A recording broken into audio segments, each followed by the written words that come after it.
Hello and welcome students, Gyanjyoti coaching সেন্টারের পক্ষ থেকে তোমাদের সকলকে আরো একবার স্বাগত। এর আগের দিনে কিন্তু 1813 খ্রিস্টাব্দের চার্টার অ্যাক্ট নিয়ে আলোচনা করেছিলাম, বলেছিলাম যে সেটা তোমাদের পার্ট 1 এর ক্লাস হবে এবং আজকে কিন্তু এটা পার্ট 2 এর ক্লাস। কারণ আজকে কিন্তু এখানে যে তাৎপর্যগুলো ছিল সেইগুলো কিন্তু বিশ্লেষণ করব। ক্লাস বা আলোচনার বিষয় শুরু করার আগে বলে নিতে চাই, তোমরা যারা পরবর্তী সেমিস্টারে ভাবছো যে জ্ঞানজ্যোতি কোচিং সেন্টারের সাথে যোগাযোগ করবে, তার জন্য কিন্তু তোমাদের সকলকে আরো একবার ওয়েলকাম। আমাদের সাথে সরাসরি যোগাযোগ করতে হলে বোর্ডের কর্নারে দেওয়া দুটি নাম্বারের মধ্যে যে কোনো একটি নাম্বারে কিন্তু কল করে নিতে হবে। এই নাম্বার দুটি হলো জ্ঞানজ্যোতি কোচিং সেন্টারের অফিসিয়াল হেল্পলাইন নাম্বার। যেহেতু তোমাদের এক্সামে কিছুদিন সময় রয়েছে, তো তোমরা যদি চাও তাহলে কিন্তু নোটসের জন্য যোগাযোগ করে নিতে পারো। এছাড়া আমাদের এখানে কিন্তু অনলাইন ক্লাসেসেরও কিন্তু সুবিধা রয়েছে। চলো আর এক্সট্রা কথা না বাড়িয়ে আলোচনার বিষয়ে ফিরে আসি। সবার প্রথমে রয়েছে ভারতের শিক্ষার প্রাতিষ্ঠানিক সূচনা।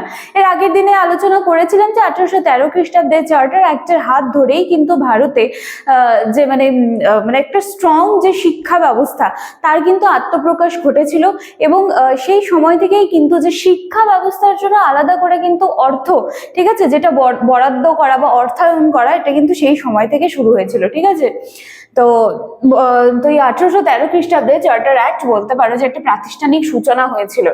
তারপরে হচ্ছে মিশনারির কার্যক্রমের প্রসার।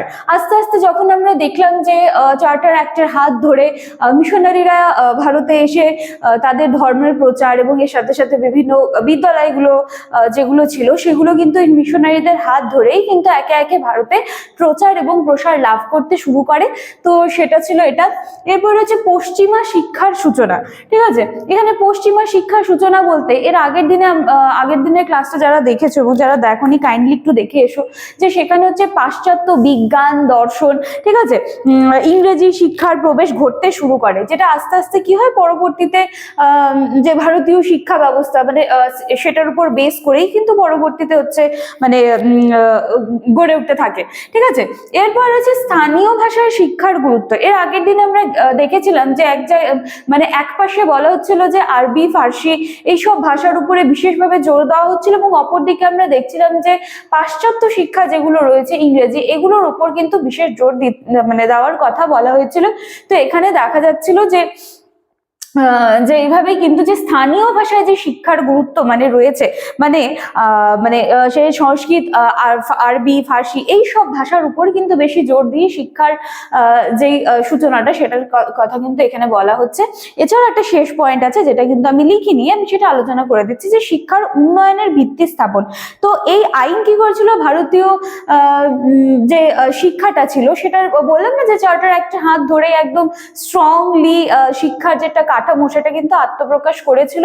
কিন্তু আস্তে আস্তে এই যে 1813 খ্রিস্টাব্দের যে চার্টার অ্যাক্ট আছে সেটা দেখা যাচ্ছিল যে বিভিন্ন লিমিটেশনের মধ্যে যখন সে চলে আসছিল, তখন তার যে গতি নিয়ে সে শুরু করছিল, তো বিভিন্ন লিমিটেশনের মধ্যে আসার দরুন কিন্তু দেখা যায় যে তার যে স্পিডটা রয়েছে কাজের সেটা কিন্তু কমে যায়।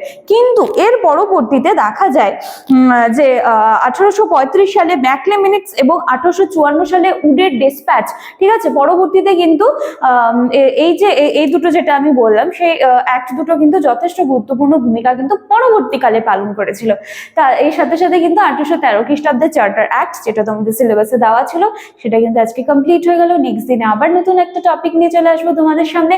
ততদিন বা ততক্ষণ পর্যন্ত জ্ঞানজ্যোতি কোচিং সেন্টারের সাথে জুড়ে থাকো, আমাদেরকে সাপোর্ট করো। দেখা হচ্ছে নেক্সট দিনের ক্লাসে। Thank you.